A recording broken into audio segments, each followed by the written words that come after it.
বলছি, আমরা 10,300 একটা সংগঠন থেকে আমি রাজ্য সভাপতি হিসেবে বলছি যে সরকার তার কী ভূমিকা নিয়েছে, 25,000 তারা অ্যাপ্রুভ দিয়েছেন, কীভাবে কেন দিলেন এটা আমরা টুকুই জানি না। কারণ আমরা জানি আমাদের চাকরি চলে, সুপ্রিম কোর্টের রায় অনুসারে আমাদের চাকরি চলেছে, ঠিক আছে। কিন্তু আমরা যখন চাকরি জয়েনিং করি আমাদের বাড়িতে কিন্তু আমাদের যার পাট্রোলের যার অফার যার নামে এসেছিলো কিন্তু বাড়িতে, কিন্তু যেহেতু আমাদের কমিশনারটা যাদের নামে দেওয়া হয়নি, তাহলে আমি কী করে বুঝবো আমার চাকরি চলে গেছে, কোন টিচার চলে গেছে। এটা আমরা চাই।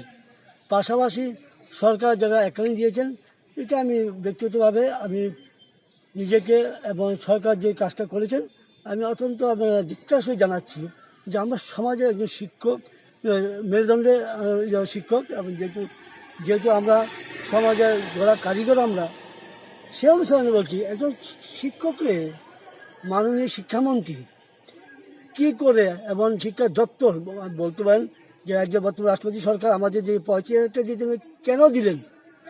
আমরা কি চেয়েছি? অনুদান তো চাই আমরা।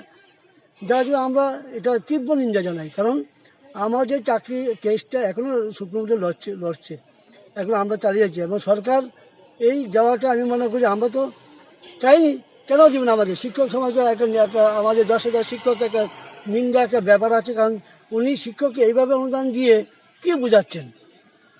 তাই আমরা এটা তীব্র ভাষায় আমাদের সংগঠন আমরা একটা নিন্দা জানাই, প্রতিবাদ জানাই। কারণ আমরা জানি আমাদের চাকরি এখনও কমিশন হাতে আসেনি, তাই আমরা ধরে নিচ্ছি আমাদের চাকরি এখনও আছে, যেহেতু কেস চলছেন সুপ্রিম কোর্টে।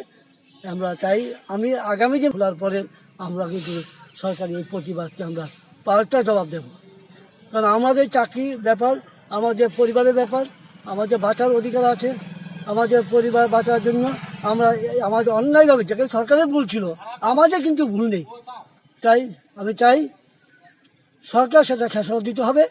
আমরা যেহেতু আমাদের ভুলে কারণ চাকরি যায়নি, সরকার সেটা পুরো এবং দাম দিতে হবে আমাদেরকে। কারণ আমরা শিক্ষক হিসেবে থাকতে চাই এই সেই সম্মানে, যেখানে পাহাড়ে জনজাতি এরিয়াতে যেখানে 3,000 কত আমাদের 10,300 সেই শিক্ষক জনজাতি এরিয়া শিক্ষা ব্যবস্থা বেহাল অবস্থা হয়ে আছে। কিন্তু আমরা দেখছি যে 10,300 শিক্ষক যাওয়ার পরে ত্রিপুরা এই শিক্ষা দপ্তর বিদ্যালয়কে কীভাবে চালাবে, এটা তো আমি যেটা বুঝতে পারছি না। তাই আমি জানি যে আমাদের 10 বছর এক্সপিরিয়েন্স, 6 বছর এক্সপিরিয়েন্স আছে 10,300 শিক্ষক।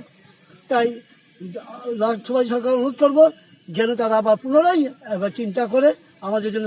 আমরা যেটা শুনতে পাচ্ছি, আমি যেটা গ্রুপ ডি গ্রুপ সি, যেখানে ভারতবর্ষের গ্রুপ ডি যে পদগুলোটা সেটা বিলীন হয়ে গেছে এবং সেটা বাতিল করেছে। ওরা আবার কী করে গ্রুপ ডি একটা শিক্ষককে কীভাবে নিম্নমানের চিন্তাধারা করলেন বর্তমান সরকার, আমি তীব্র নিন্দা জানাই। কারণ শিক্ষক সমাজের মেরুদণ্ড, ওনার জন্য গ্রুপ ডি কেন পদ আনবেন, এটাই আমার এই যারা চিন্তা করেছেন বর্তমান রাষ্ট্রপতি সরকার যে মিনিস্টাররা, তারা আমি তাদের তীব্র ভাষায় নিন্দা জানাই।